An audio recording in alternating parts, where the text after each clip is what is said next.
It's time for the Daily Stand Up Podcast presented by Agile Dad with your host, Lee Henson. Without any further ado, let's get started. It's Friday and it's time for our Agile, Not So Agile related episode of the Daily Stand Up Podcast. I hope that you've had an amazing week. This was a question that I got asked at a conference.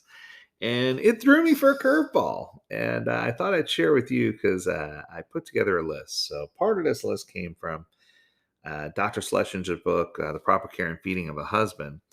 But somebody asked me, they said, everybody says that, women are really complex. I think men are complex too.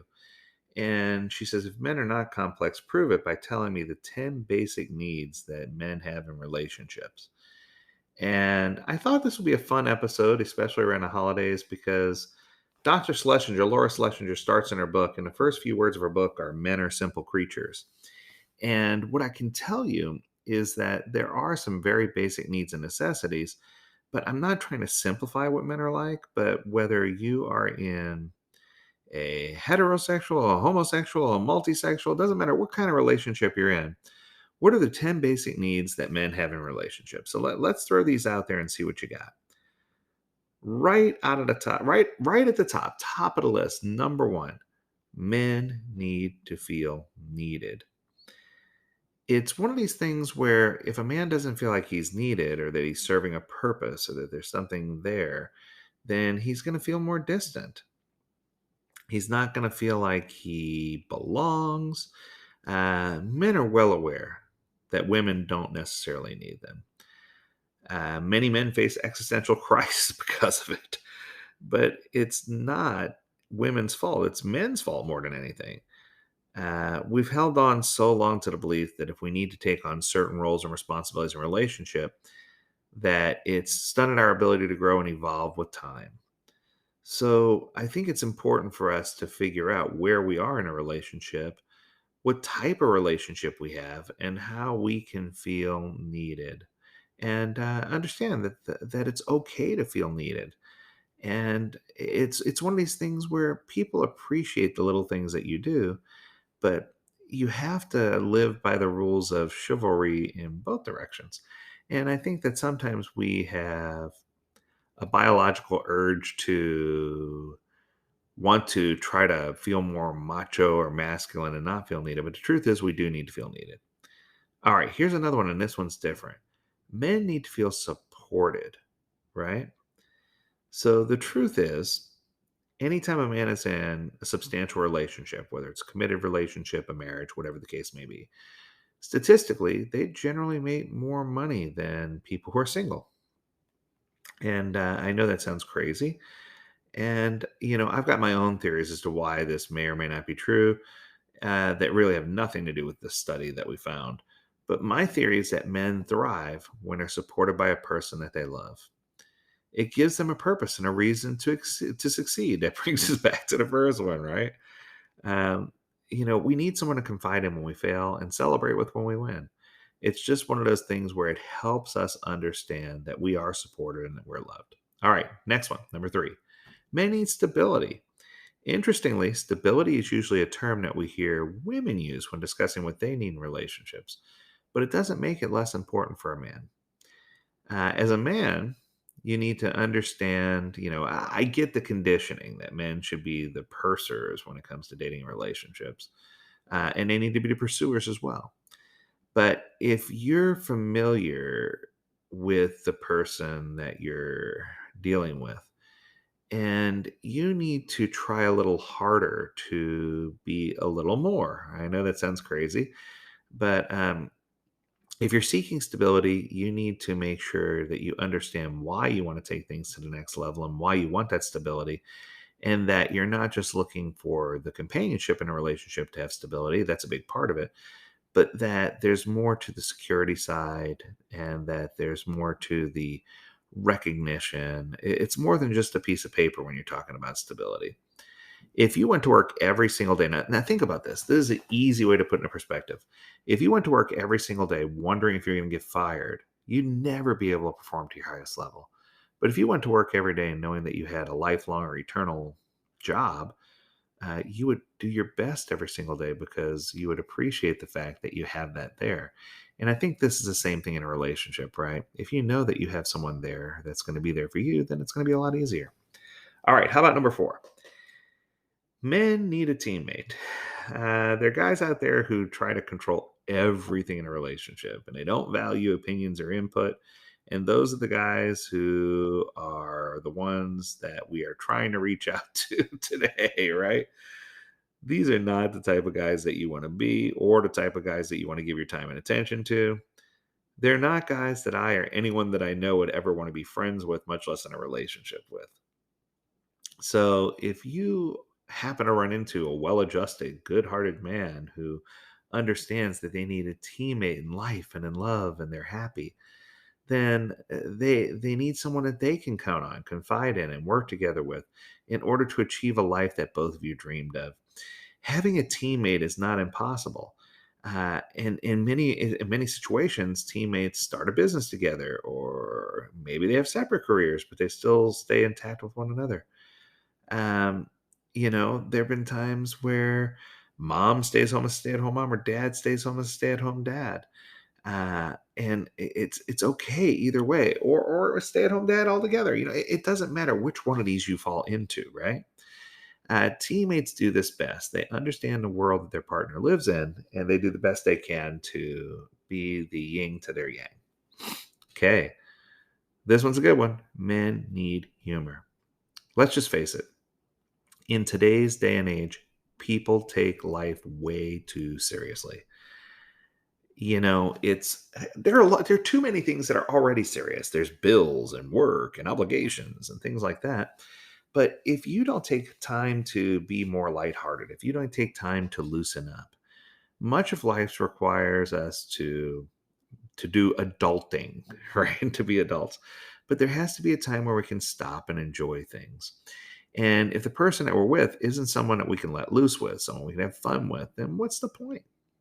What is the point?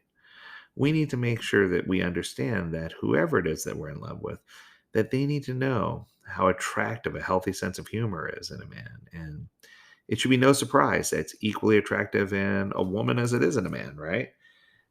People fall in love with each other because they can hear laughter inside and outside. It's true. All right, number six. Uh, Men need to have the ability to give to you. I'm not just talking about giving gifts or stuff. That's lame. I'm talking about giving their self to you, their energy, their compliments, their flattery, the romance, the affection.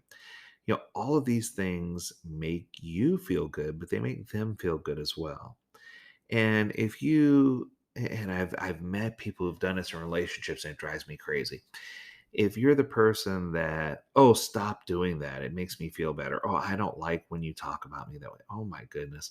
It breaks down relationships. And more importantly, it breaks down our ability to really have a deep rooted understanding of the importance of giving and receiving. Go back and read The Gift of Magi, Magi. It'll tell you all about this. Okay, coming in number 7. It's the holiday season. You can read that one. Men need to feel appreciated. It's crazy because I just said a few minutes ago that we shouldn't do things for the sake of what somebody's going to give us in return, right? But it doesn't mean that people enjoy feeling like they've been taken for granted. So we need to know that you appreciate us, and we need to appreciate you, our partner in a relationship, and we need to strive to do better things for you every day and not feel like that you're just sitting back expecting for these things to occur. Appreciation and gratitude are a huge thing. You've heard me talk time and time again about gratitude journals and appreciation and the importance of both. Here it is. If you picture yourself as a gas tank, gratitude is the fuel that fills your tank of kindness. If you feel like you are appreciated and you appreciate what your partner does for you, they're going to continue to do more of it, and it's just going to work out. No matter how kind hearted and selfless someone is, though, they'll eventually begin to feel taken for granted if there's never any respect or appreciation for what they've done. And I hear a lot of people say, oh, that's just a guy thing. It's not a guy thing, it's a human thing, right? And it's something that we all need to feel appreciated. All right, here we go. I knew you were waiting for this one. Number 8. This is the one Dr. Laura starts with. Men need intimacy. And I'm not going to go into too much detail in a podcast because I don't want to go that route. But the truth is, you're an adult. You know what each other's needs are. And I want to make sure I pointed out I'm not talking strictly about sexual relations. I said intimacy.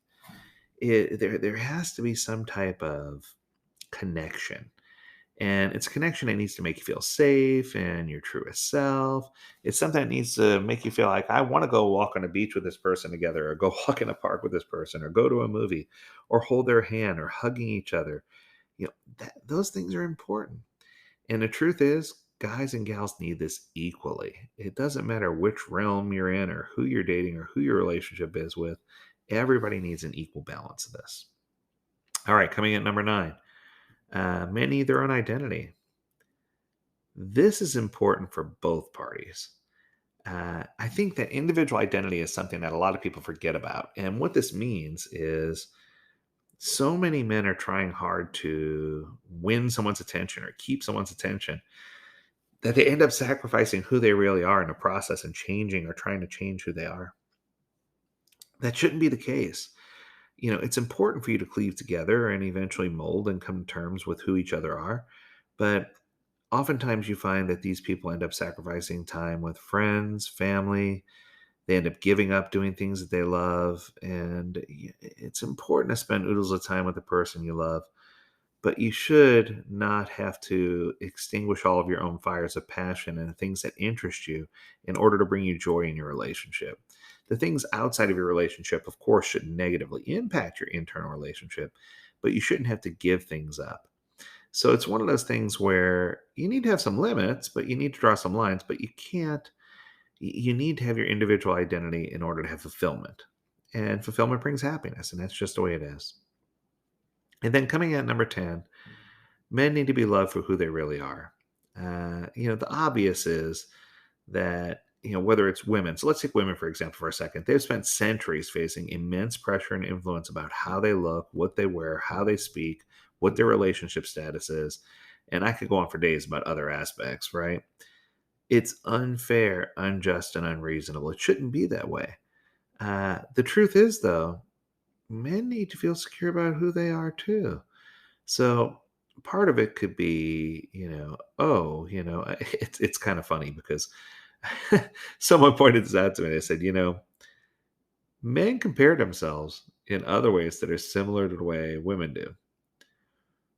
And I'm saying this in jest, but think about it. Who's got a better beard? Who's got bigger muscles, a faster car, a stronger jawline, more money in the bank, a better job? I think you see where I'm going with this, right? Some of this is driven by ego. And ego is not necessarily a bad thing as long as it doesn't turn into conceit. Aha. So it's important for you to realize that when you feel secure in who you are, and you know that the partner by your side is secure in who you are, and that you have this part of the relationship intact, that's going to help you really, really engage and love one another. So much of what I presented to you was based on some writings that I found from James Michael Sema and from Dr. Laura Schlesinger. But what I can tell you is that when you understand how guys tick, it's going to help you understand how to apply these things both in your personal and professional lives so that you can really get your head around how other people operate. That's going to do it. I hope you enjoyed this episode. I hope you have a great weekend. And as always, I encourage you to stay healthy, stay well, and stay agile, my friends. Until next time, do take care.